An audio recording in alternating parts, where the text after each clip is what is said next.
تاریخ ہونے کے بعد آپ اس کو مردہ بھی نہ کہہ سکیں. موت تو تاریخ ہے مگر آپ مردہ نہ کہہ سکیں. اور ایک وہ موت کہ موت تاریخ ہو آپ مردہ بھی کہہ سکیں. تو اس کے لیے قرآنی آیات ہی کی روشنی میں غور کرنا چاہیے. ایک جگہ پر اللہ کے رسول سے خطاب کرتے ہوئے اِنَّكَ لَا تُسْمِعُ الْمَوْتَى. دیکھو مردہ قرآن میں کسے کہا؟ اِنَّكَ لَا تُسْمِعُ الْمَوْتَى. اے محبوب تم مردوں کو نہیں سنا سکتے.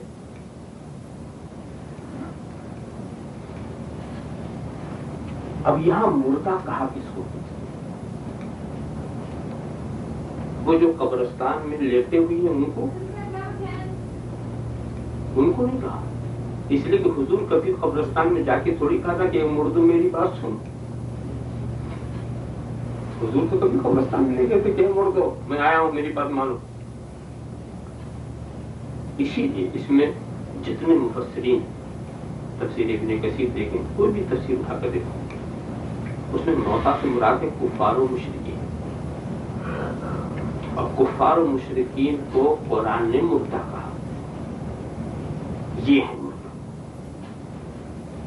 ان کو تم سنا نہیں سکتے. سنا نہیں سکتے کا مطلب یہ نہیں ہے کہ آپ کی آواز یہ سن نہیں رہے. جیسے میں کہوں, میں آپ سے کہوں آپ بیٹھیں, میں آپ کی نہیں سنتا. ایک میں اصطلاحی میں آپ کی نہیں سنتا, میں فلاں کی سنوں گا. اس کا مطلب یہ نہیں کہ میں بہرا ہوں, آپ کی آواز میرے کان میں نہیں ہوتی. یہاں نہ ماننے کی طرف اشارہ ہے. اور اس میں کوئی شک نہیں کہ نبی کا کام منوانا تو تھا, پیغام پہنچانا تھا. اور اگر نبی پیغام بھی نہ پہنچا سکے تو نبی آئے ہی تھے کس لیے؟ ان کا کام تو صرف پیغام پہنچانا ہے, منوانا اور ہدایت کے راستے پہ لے آنا. یہ تو رب تبارک و تعالیٰ کی اختیار کی بات ہے. انک لا تہدی من احببت. نبی کسی کو راستے پر لے آنا یہ نبی کی ذمہ داری نہیں. نبی کی ذمہ داری صرف پیغام پہنچا دینا. راستے پر لانے والا تو رب تبارک و تعالیٰ ہے. انک لا تسمع الموتى. اے محبوب ان مردوں کو, تو یہ مردہ کسے کہا گیا؟ وہی جو سن رہے تھے, جو دھرتی پہ چل رہے تھے. کفار و مشرکین کو کہا گیا. اور اس میں بات کیا تھی؟ مردہ کہہ کر کی مثال کیا دی گئی؟ ایک تشبیہ کی بات ہے کہ جس طرح مردہ سنتا ہے مگر جواب نہیں دیتا, وہ جواب دینے کا ہے نہیں, سنتا مگر اس کے ماننے نہ ماننے کی بات نہیں رہتی. یہی حال ان کا ہے, یہ ماننے والے نہیں. اس معاملے میں مردہ کہ سن تو رہے ہیں مگر مان نہیں رہے. جیسے مردہ سن تو رہا, مان نہیں رہا. ان کی مثال مرد ہوتی ہے, حالانکہ روح ان کے اندر, مگر قرآن نے ان کو مردہ کہا. ایسے سم بکم عمی فہم لا یرجعون. یہ گونگے ہیں, بہرے ہیں, یہ اندھے ہیں, یہ پلٹنے والے نہیں. تو یہ گونگا بہرا تو کیا ہوا کہ بہرے تھے؟ بہرے نہیں تھے, سنتے تھے, ان کو بہرا کہا. دیکھتے تھے مگر ان کو اندھا کہا. بولتے تھے مگر ان کو گونگا کہا. جان تھی مگر انہیں مردہ کہا. تو اس میں خاص پہلو سے کہا یہ آنکھ ہے حق دیکھنے کے لیے, حق نہیں دیکھتے یہ اندھے. یہ کان ہے حق سننے کے لیے, حق نہیں سنتے یہ بہرے. یہ زبان ہے حق بولنے کے لیے, حق نہیں بولتے گونگے. یہ جان ہے حق پر قربان ہونے کے لیے, حق کو ماننے کے لیے نہیں مانتے یہ مردہ. تو یہاں مطلب یہ ہوا کہ اے محبوب یہ جو تمہاری وفاداری نہیں کر رہے ہیں یہ وفاداری نہ کرنے کی وجہ سے مردہ, یہ مردہ. تو دیکھیے چلتے پھرتے سننے جاگنے والے جو سو رہا, سن بھی رہا ہے, دیکھ بھی رہا, بول بھی رہا, اس کو قرآن گونگا بہرا مردہ کیا کیا الفاظ استعمال فرما رہا. اور وہاں اور دوسری مثال دیکھیے سامنے, وہ دوسری عجیب و غریب مثال ملتی ہے کہ ایک انسان ہے, اس کا سر کٹا ہوا ہے, پیر الگ ہے, ہاتھ الگ ہے, دھڑ الگ ہے, سب ٹکڑے ٹکڑے ہیں. اور قرآن کیا کہتا ہے؟ لا تقولوا لمن يقتل في سبيل الله اموات بل احياء ولكن لا تشعرون. حالانکہ ہماری عقل کہہ رہی ہے, ہماری نظر کہہ رہی ہے تو مر گئے, نہ دیکھتے نظر آ رہے ہیں, نہ بولتے نظر آ رہے ہیں, نہ کوئی احساس نہیں ہو رہا. ہم نے تو ان کو مردہ سمجھا تھا, مگر قرآن کہتا ہے یہ خدا کی راہ میں جو قتل ہو گیا ہے